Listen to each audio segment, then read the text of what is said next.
জগন্নাথ বিশ্ববিদ্যালয়ের শিক্ষক, কর্মকর্তা, কর্মচারী, শিক্ষার্থী সহ তারা তাদের দাবি আদায় করা পর্যন্ত আর ঘরে ফিরে যাবে না। এ ধরনের সুযোগ সুবিধা পাওয়ার কথা ছিল, এই বিশ্ববিদ্যালয়ের শিক্ষার্থীরা সবসময় সে জায়গা থেকে বঞ্চিত হয়ে আসছে।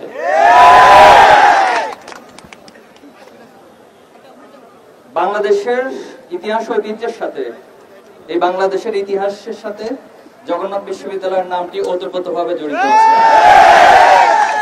আমরা যদি ব্রিটিশ বিরোধী আন্দোলনের কথা বলি, তারপর বাংলাদেশের প্রত্যেকটি জাতীয় আন্দোলনে, এই ভূখণ্ডের মানুষের অধিকার আন্দোলনে, মানুষের এ দেশের স্বাধীনতা সার্বভৌমত্বের আন্দোলনে জগন্নাথ বিশ্ববিদ্যালয় সব সময় অগ্রণী ভূমিকা পালন করেছিল।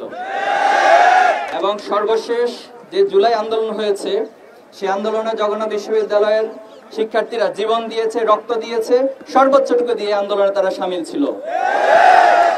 কিন্তু আজকে আমাদের প্রশ্ন, এই বিশ্ববিদ্যালয় এভাবে বঞ্চিত কেন হবে?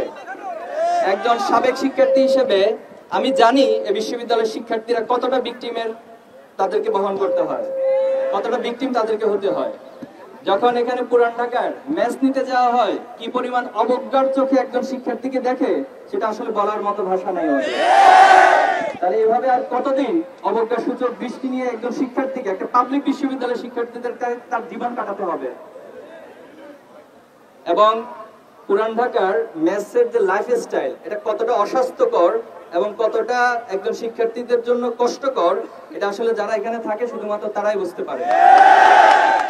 আমি বিশ্বাস করি বাংলাদেশের গুরুত্বপূর্ণ পাবলিক বিশ্ববিদ্যালয় হিসেবে জগন্নাথ বিশ্ববিদ্যালয়ের যে শিক্ষার্থীরা যে দাবিগুলো উত্থাপন করেছে, এই দাবির সাথে ইতিমধ্যে আমরা জেনেছি সকল শিক্ষক, কর্মকর্তা, কর্মচারী এবং সকল রাজনৈতিক বা ছাত্র সংগঠন যারা রয়েছে, তারা সামাজিক সংগঠন সহ সকলে একাত্মতা পোষণ করেছে। কাজেই এই আন্দোলনে আজকে যারা আমাদের শিক্ষকদের উপর হামলা করেছে, শিক্ষার্থীদের হামলা করেছে, আমি এটির তীব্র নিন্দা এবং প্রতিবাদ জানাচ্ছি।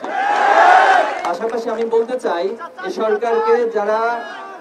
সরকারকে যারা বুদ্ধি পরামর্শ দিচ্ছে, এই বুদ্ধি পরামর্শ কোনো কারণে ফ্যাসিস্টদের কোনো উৎস থেকে আছে কিনা সে বিষয়ে অবশ্যই সরকারকে চিন্তা ভাবনা করা উচিত। আমরা ফ্যাসিস্ট আমলে আন্দোলন করেছিলাম, সাবেক শিক্ষার্থী হিসেবে সবগুলো আন্দোলনের সাথে সম্পৃক্ত ছিলাম, কিন্তু এভাবে করে শিক্ষকদের উপরে নগ্ন হামলা অতীতে ফ্যাসিস্টরা পর্যন্ত সাহস করেনি। কাজেই আজকে এই হামলার অবশ্যই একটি রেজাল্ট আমাদেরকে ঘরে নিয়ে যেতে হবে। ভাইয়েরা, প্রিয় শিক্ষার্থী ভাইয়েরা, ভাই এবং বোনেরা, আমি মনে করি দীর্ঘদিনের এই আন্দোলনের এখানে একটা ফুল স্টপ হওয়া উচিত এবং জগন্নাথ বিশ্ববিদ্যালয়ের শিক্ষক, কর্মকর্তা, কর্মচারী, শিক্ষার্থী সহ তারা তাদের দাবি আদায় করা পর্যন্ত আর ঘরে ফিরে যাবে না। একজন সাবেক শিক্ষার্থী হিসেবে আমি আপনাদের পাশে আছি এবং আপনাদের আন্দোলনের সাথে আমার সর্বোচ্চ সাপোর্ট আমি করতে চাই।